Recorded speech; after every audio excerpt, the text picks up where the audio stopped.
Madame, bonsoir, bienvenue au journal. C'est une édition bilingue sur Equinox Télévision. Bonsoir, Jonathan Babila. Good evening, Flavien Dongo. Thanks, ladies and gentlemen, for joining us at this news hour on Equinox Television, live from our headquarters in Cameroon's economic capital. Dwelling our top stories, the centrist party of French President Emmanuel Macron looks on course to win a landslide victory following the first round of legislative elections in France today. According to statistics, it could grab 400 out of the 577 seats in the National Assembly of France. And also in this newscast, we shall tell you why the son of Justice Aya Paul Abini, Aya Abini, was arrested at the military court or the military court in the nation's political capital, Yaoundé, and what happened to him during his detention at the National Gendarmerie Detention Center. He answered these questions in an exclusive interview with a Yaoundé-based correspondent, Roland Akon. Vous l'avez dit donc en sport, les Lions indomptables ont quitté le Cameroun cette mi-journée à destination de l'Espagne. Les poulains de Gobros vont affronter la Colombie en match amical. Ce sera mardi 13 juin prochain. Et puis on parle donc des législatives françaises. Le parti du président Macron se met donc en tête, suivi donc des Républicains et bien sûr du Front National. Voilà pour le sommet de votre journal. Bienvenue à tous.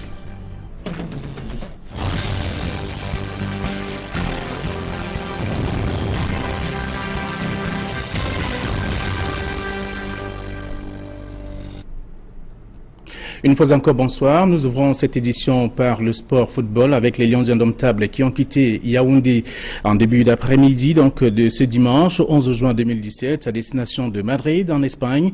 Arrivé à l'aéroport international de Yaoundé-Simalène vers 11 h ce dimanche, le staff technique et les joueurs de l'équipe nationale du Cameroun ont décollé donc dans un vol spécial peu avant 13 h. Hugo Bross et ses hommes vont donc prendre leur quartier à l'hôtel NH Alcocon de Madrid pour attendre le match de mardi 13 juin prochain contre la Colombie. Pour se rendre donc à l'aéroport ce matin, tous les joueurs ont embarqué dans un bus libérant leur tanière de l'hôtel Montfébé à Yaoundé sans traîner les pieds. Une attitude qui laisse croire que le capitaine Benjamin Moukandjo et ses coéquipiers ont levé donc leur mot d'ordre de grève et qu'ils brandissaient déjà depuis 2 jours pour exiger donc les clarifications sur les primes et le partage des retombées donc de leur participation, de la participation du Cameroun bien entendu à la Coupe des Confédérations de football. Tout porte donc à croire que la solution a été trouvée. Et à bord de l'avion du vol spécial qui embarquait donc les Lions indomptables se trouve Oyongo Bitolo, l'animateur de l'équipe nationale du football du Cameroun, et qui après donc le choc est sorti du stade, déclaré donc forfait pour la Coupe des Confédérations par des médecins de l'équipe. Et on apprend qu'il est donc appelé à subir une opération chirurgicale dès son arrivée en France. Et vous dites que c'est un coup dur pour l'équipe nationale, Nana Paul Sabin. Pilier de la défense de l'équipe du Cameroun et l'un des artisans du sacre de la sélection nationale à la CAN Gabon 2017, Ambroise Oyongo Bitolo sera le grand absent de la Coupe des Confédérations en Russie. Il n'y a pas que les supporters des Lions indomptables qui s'en mordent les droits. Il y a surtout ses coéquipiers de l'équipe nationale pour qui Oyongo Bitolo représente bien plus qu'un simple joueur. En effet, l'ancien défenseur de Coton Sport de Garoua, âgé de 25 ans, est celui qui met l'ambiance dans les vestiaires de l'équipe du Cameroun. Avant, pendant et après les matchs ou les séances d'entraînement, Oyongo Bitolo est l'animateur qui procure la bonne humeur au sein du groupe.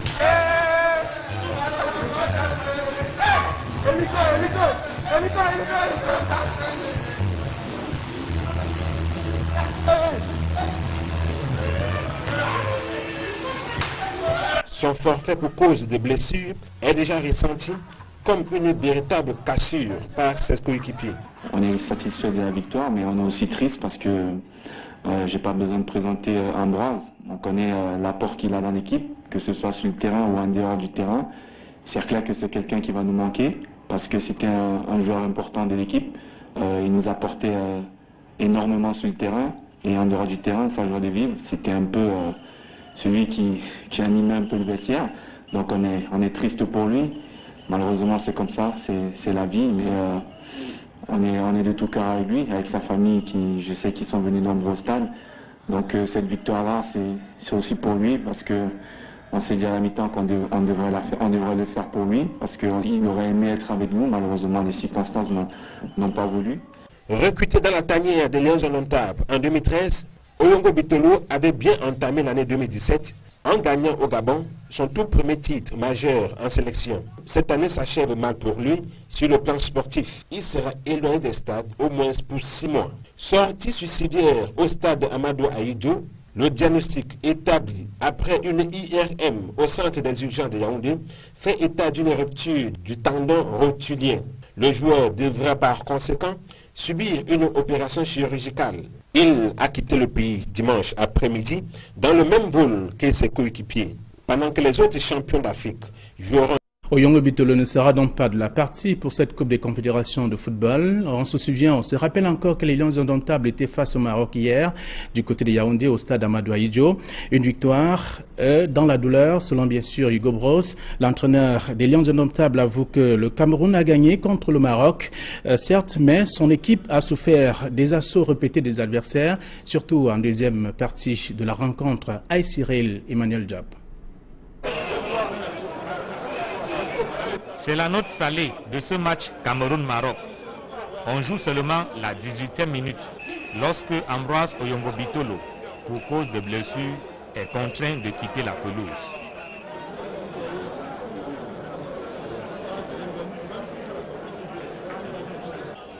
Transporté à l'hôpital dans une ambulance, le diagnostic des médecins est imparable. Victime d'une rupture de ligament croisé, Ambroise Oyongo Bitolo sera absent pendant 7 à 8 mois. Ses coéquipiers restés sur le terrain vont mettre les bouchées doubles. Dans une situation de 1 contre 1 à la 28e minute, Aboubakar Vincent résiste à la charge du défenseur et bat le gardien de but marocain. Le Cameroun mène 1 but à 0. C'est la conséquence d'une bonne maîtrise du jeu pendant la première manche. Je pense qu'on a contrôlé le match pendant 1 heure. C'était nous qui étions le plus dangereux. Fabrice n'a pas reçu un ballon. Donc dans ce sens-là, tout va bien. L'analyse de Hugo Bros est confirmée par Hervé Renard. L'entraîneur marocain reconnaît que son équipe a été transparente pendant les 45 premières minutes. 45 minutes d'absence, où on redonne le ballon à l'adversaire sans arrêt, on n'est pas capable de l'empêcher de jouer. Donc 45 minutes, on est mené 1-0, et puis en deuxième mi-temps, très bonne réaction, 3 occasions. À la seconde période, les rôles sont inversés. Le Maroc a désormais le vent en poupe. Très sollicité, le portier camerounais est obligé de sortir le grand jeu pour enrayer les actions marocaines. Deuxième mi-temps, très bonne réaction, 3 occasions, 2 beaux arrêts, et à 8 mètres du but, on frappe un côté, donc résultat final 1-0. À son tour, Hugo Bros confirme l'analyse du coach marocain. De ce moment-là, on a commencé à nager un petit peu sur le terrain. On n'était plus capable de faire une combinaison, on a botté le ballon vers l'avant, on a souffert. Le Maroc a eu quelques occasions. 1 but à 0, la victoire est là, mais dans la perspective de la Coupe des Confédérations, ça laisse encore à désirer. Pour la Coupe des Confédérations, je ne peux pas tenir compte à 100% de ce match aujourd'hui. Comme j'ai dit, les conditions climatologiques étaient très lourdes. Chaque effort que tu fais, c'est double. Dans une cuvette de Fandena, pratiquement vide, comme s'il ne s'agissait pas des champions d'Afrique, les Lions indomptables ont administré le service minimum. Reste à mettre le turbo avant le kick-off de la Coupe des Confédérations en Russie. Après le sport, nous parlons des examens officiels 2017 pour dire que le DCI débute demain lundi à Buea dans la région du sud-ouest. Donc les salles de classe, les salles d'examen sont prêtes à accueillir donc les candidats et on l'apprend donc à l'instant. L'examen va se dérouler sous forte présence des forces de sécurité pour assurer justement la sécurité des candidats. Dans un reportage de Derry Diator et de Donald Anyunjo. Les examens officiels 2017 qui se déroulent dans un contexte dominé par la crise anglophone ont connu quelques réajustements en termes de programmation. Voilà qui explique la tenue en cette première décade du mois de juin du General Certificate of Education, en abrégé GCE, examen dont l'organisation relève la compétence du General Certificate of Education Board. Dans la région du Sud-Ouest et à quelques heures du début de cet examen, le lycée bilingue de Moliko Bouya est prêt à accueillir les candidats. Suivant les instructions du ministre des Enseignements secondaires, l'établissement va accueillir d'autres centres d'examen de la région du Sud-Ouest, à l'exemple du centre d'examen habituellement localisé au Baptiste High School de Bouya. La sécurité dans ces différents établissements est assurée par les forces du maintien de l'ordre. Pour rappel, ils seront environ 13 000 candidats à prendre part au GCE 2017, contrairement aux 18 000 candidats de l'année dernière.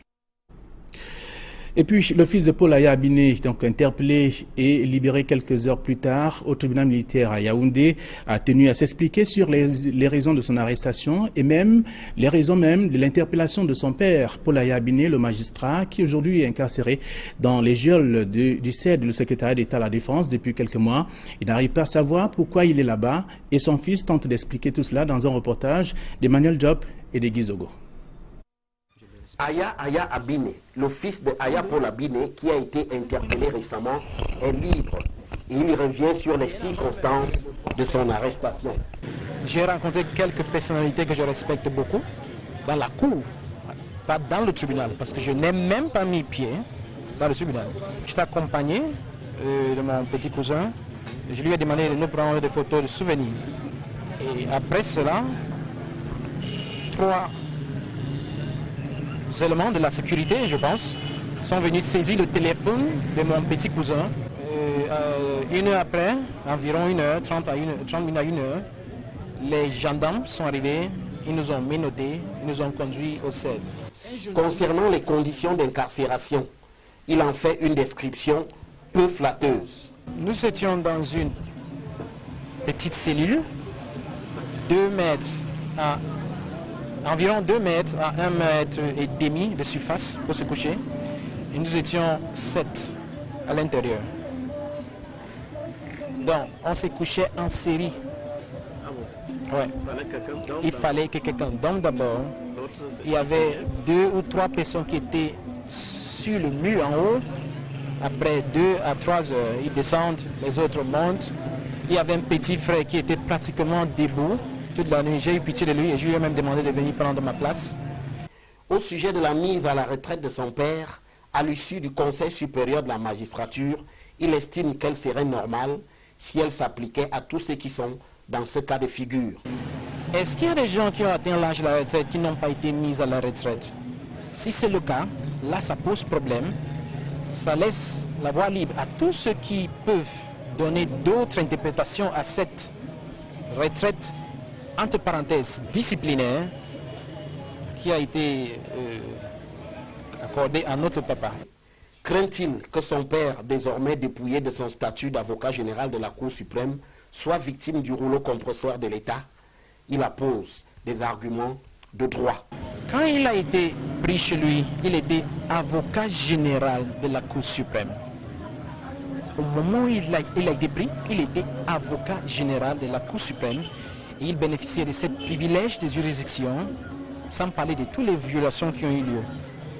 Donc je me demande quelle loi va entrer en force à partir du moment où, si l'État pense à faire ça, à partir du moment où ils vont commencer un procès. Qu'est-ce qui sera la loi qui sera suivie? Parce que la loi, selon le statut de mon père, au moment de son arrestation, entre parenthèses, était avocat général et il bénéficiait de ce privilège de juridiction. Comme quoi, pour lui et les siens, la bataille pour l'élargissement d'Aya Paul Abiné se poursuit inlassablement.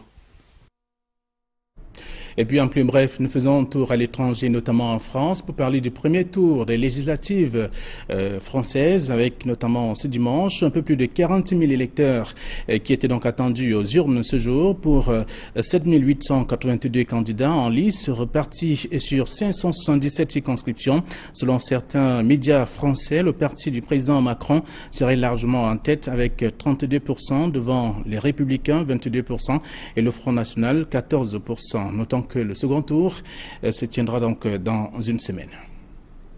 C'est la fin de la première partie de ce journal bilingue. La version anglaise est avec vous. Jonathan Babila.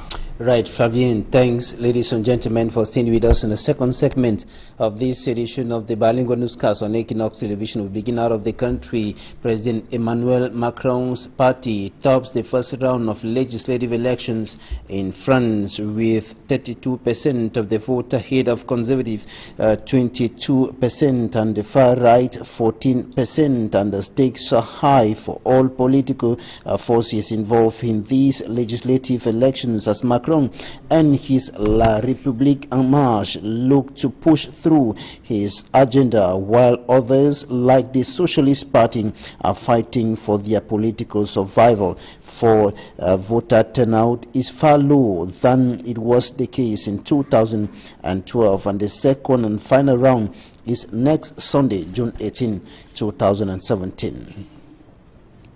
Now, back in the country, still talking about elections. It could take a long time, not yet determined for now, to have another mayor for the Yaoundé 6 municipality in Cameroon's central region, and an elective and extraordinary session of the council that took place yesterday ended futile, as Roland Akon reports. The election of a new mayor of the Yaoundé 6 Council has been adjourned to a date yet to be made known. The adjournment comes as the different stakeholders of the election failed to reach a consensus.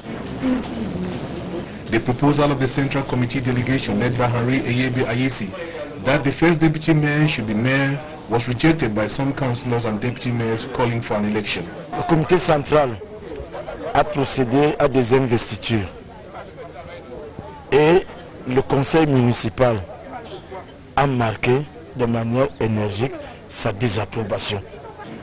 The chair of the council committee will meet with the different parties concerned with the election for a consensus.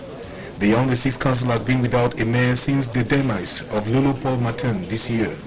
The law gives 60 days for a new mayor to be elected, a rule which has not been respected up to now. Why was retired Supreme Court Judge Justice Aya Paul Abine's son, Aya Abine, arrested at the military court in Cameroon's political capital, Yaoundé, and what happened to him during his one-night stay at the National Gendarmerie Detention Center in Yaoundé? He answered these questions in an exclusive interview with a Yaoundé-based correspondent, Roland Akon. Aya Abine, son of retired Justice Aya Paul Abine, tells us what happened, that he spent 24 hours at the detention center of the National Gendarmerie Secretariat, said last Wednesday. I asked my younger brother, my younger cousin, to get us some souvenir photographs. We were outside the courtroom at the veranda, and he got some souvenir photographs, and some security agents came and seized his phone. So they went through the pictures, and they returned the phone, telling him he shouldn't snap detainees, it's forbidden. We told him, yes, we have the news, we know the law. About 30 minutes afterwards, a security agent, I believe, because he was in civil clothing, came, took his phone too, pulled him off, and told him to follow him and not resist. He took us to the Commissioner of Government. I pleaded and pleaded and pleaded, but he fell on deaf ears. He took us to the Commissioner of Government and told him we're taking photographs of people, of the detainees, in court, so he acted according to the law. I have nothing against him. He seized our phones. I was equally put into the fold, though I came just to defend my younger cousin. And an hour later, gendarmes came, handcuffed us, and took us to SED. We got to SED. We asked no questions. They got just our names, and they dumped us into a cell. Family got the news and came to our rescue. So we were bailed out of prison. 2 sureties were needed. My mom and my elder brother signed for a surety, and we were let to go home while the case, if I can put it that way, is pending. Aya speaks of the detention condition at the National Gendarmerie Detention Center. We were in a small cell, about 2 meters by 1 meter dimension. We were 7 of us. It was even impossible for us to sleep. So we had to sleep in shifts. Some people come sleep. The written phase of the 2017 session of the General Certificate of Education GC Ordinary and Advanced levels begin tomorrow in centers across Cameroon, and the GC board has announced some innovations, notably the regrouping of centers in the two Anglophone regions, the Northwest and Southwest regions, and this is because of the crisis that has been rogging the two regions for over 7 months now, and because of the prevailing situation, security has been beefed up around writing centers. Derek Jato reports from Boya. One of the major changes of the 2017 General Certificate of Education examinations is the regrouping of centers, especially in the Northwest and Southwest regions of Cameroon. In previous meetings ahead of the GCE, Mr. Humphrey Ekemamonono, the GCE board registrar, made known the development. These regroupings will be yours shortly. You know that we have superintendents and chief of center meetings before the written phase of the exams.